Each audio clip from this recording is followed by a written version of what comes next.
My name is Viraj Pattni, and I am a senior intelligence analyst here at Intelligence Fusion. I focus on the sub-Saharan African region. And on today's video, I'll be talking about the situation in northern Mozambique, or more specifically, the insurgency in northern Mozambique.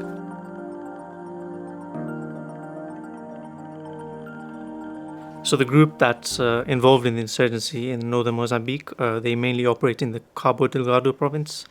They go by quite a few names. Locally, they're known as Al-Shabab, although there's no relation to the group in Somalia. They're also known as Al-Sunnah. So in 2016, we saw this group really start to gain a foothold in the region. And in 2017, we eventually saw this group carry out its first attack. Since 2017, we've seen well over 600 attacks being carried out by this group.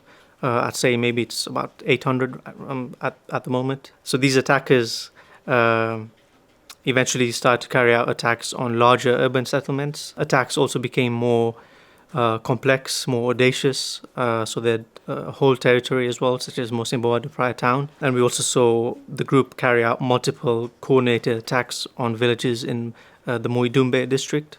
In the case of these major attacks, such as on Mozambique town, Macomia town, and also Palma town more recently, they were well planned.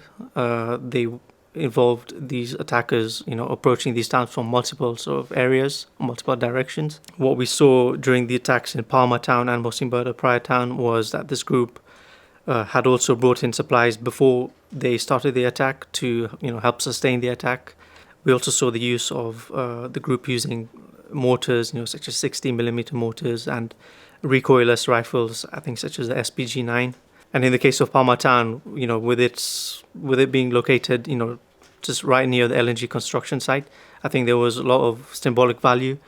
And this is something that group has recognized. I know the group pledged allegiance to ISIS a few years ago, and ISIS have warned against foreign oil companies exploiting resources in Cabo Delgado province. And we did see similar messages after the Mozambique town attack, where there were messages warning against the exploitation of natural resources. So after the insurgency began, it became apparent that local security forces were lacking in capacity. They were undermanned, under-equipped as well. We also saw the involvement of Wagner Group mercenaries from Russia. They weren't as successful, so I think they did withdraw from the region. But after that, we saw the intervention of a South African mercenary group called the Dyke Advisory Group. They were a bit more successful with their operations. But recently, we've seen the intervention of Rwandan security forces and the SADC's mission, the SAMIM mission. So in terms of recent developments, since the intervention of Rwandan security forces and the SADC's SAMIM mission, we've seen initially, when they began operations around August of 2021, we saw the group sort of lose a lot of territory. We saw a drop in attacks, and really we saw Rwandan security forces regain control of Mozambique town. I think security has mostly been restored in Palma district, especially around Palma town and the LNG site. And we also saw the security situation improve in Mueda district, where Rwandan security forces operate. But what we've seen this year, especially, we've seen and last year, towards the end of last year, we've seen an increase in attacks. And worryingly, these attacks occurred in eastern Niassa province, which is the neighbouring province to Cabo Delgado province. And these attacks occurred, there were quite a few attacks that occurred in the Mekula district. And although, the past couple of weeks, we've seen these attacks die down, I think there's a possibility that, in the future, the group does open up new fronts to stretch the resources of security forces. But we've also seen a resurgence in attacks in districts such as Macomia district, in Nangadi district more recently as well. So, yeah, despite the dismantling of several bases, such as in Macomia district, attacks have continued there. We've also seen leaders of the group being arrested or killed. And we've also seen, a base in Nangadi district being dismantled. But again, worryingly, despite all of these developments, these attacks, the group have been carrying out a lot of attacks. We've also seen the group operating in much smaller sort of groups. And this has been the case in, I think in Niassa province, which we saw earlier. There were also reports last year that a Rwandan security forces vehicle was attacked with a mine as well. And according to the SADC's SAMIM force, they have found that the group is also using IEDs, although they haven't been successful yet because they have been dismantled before they have been detonated. It is a worrying development. Again, some of these IEDs have been remotely controlled, so that's the concern. And with the group having declared its allegiance to ISIS a few years ago, as part of ISIS in Central African Province, there's also another group called the ADF, or the Allied Democratic Forces, which operates in the DRC. And they have carried out suicide bombings in eastern DRC, which is a new sort of tactical development for them. They've also carried out suicide bombings in Uganda most recently. And I think there's concern that with both of these groups being part of the same sort of province, same sort of network potentially, that we could see the group's tactics in northern Mozambique sort of evolve to include things like suicide bombings. So initially we did see the SADC's SAMIM force and Rwandan security forces make progress in the battle against the insurgents. But there have been problems especially surrounding the SADC's SAMIM mission. We've seen problems surrounding logistics, like difficulties or inadequacies. And we've also seen problems around coordination between the two forces.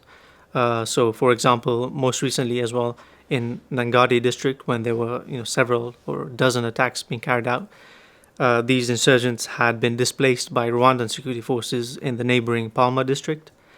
And in the past, even before the latest attacks in Nangadi district, Rwandan security forces have expressed their frustration with the fact that while they have displaced some insurgents from areas of their operation, and once these insurgents escape into other sort of districts, they haven't been captured by the SADC's forces. So there has been a frustration of the lack of coordination. I think the recent attacks in Nangadi district show that. So the SADC's SAMIM force is undermanned, and although South Africa are expected to increase their deployments. So I think forces are going to increase from 2,000. So the SAMIM force is expected to increase from 2,000 to 3,000. And in the meantime, attacks worryingly around Nangadi district are, edging closer to the Nangadi district headquarters. And there is frustration among locals in Nangadi district with some of these attacks that are not being prevented by the SADC's force. So there's a risk that the insurgency can spread to other regions of Mozambique. And according to intelligence that's been captured by security forces, this is something that insurgents had been planning. And if the insurgency spreads, then the resources of not just local security forces, but also, the forces of Rwanda, for example, then their resources are stretched, and that leaves gaps that insurgents can exploit. But if attacks spread to other regions in Mozambique, then this will mean that the government will have to increase their resource, that they put into the conflict, and that could be that could really affect other services that the government provides. So, for example, I think it was in 2021 where defense spending outstripped healthcare spending in Mozambique. So there is a risk that if this sort of trend continues, then we'll see living standards really drop in Mozambique. We'll see the political situation become a lot more unstable, and this will sort of leave whole provinces really vulnerable to exploitation by these insurgents. But also elsewhere, outside of Mozambique, there's also the threat of attacks being carried out in South Africa. So ISIS have warned South Africa, against intervening in Mozambique. And we've also seen, similar things happen elsewhere in Africa when Kenya intervened in Somalia, the Somalian conflict. We saw AlShabab carry out attacks in Kenya. So we could see that similar sort of trend, and similar attacks take place in South Africa. Just recently, the US sanctioned 4 South African nationals, and these sanctions were linked to the financing of ISIS activity. And I think at least one of these individuals had sought to sort of import weapons from Mozambique. It was in January as well in Rwanda when the president claimed that arrests had been made of Rwandan nationals with links to the ADF, the Allied Democratic Forces operating in the DRC. And he claimed that these individuals were planning to carry out attacks in Rwanda in response to the country's intervention in northern Mozambique. Thanks for watching that episode of The Insight. If you found this episode interesting, subscribe to our YouTube channel so that you don't miss out on future episodes.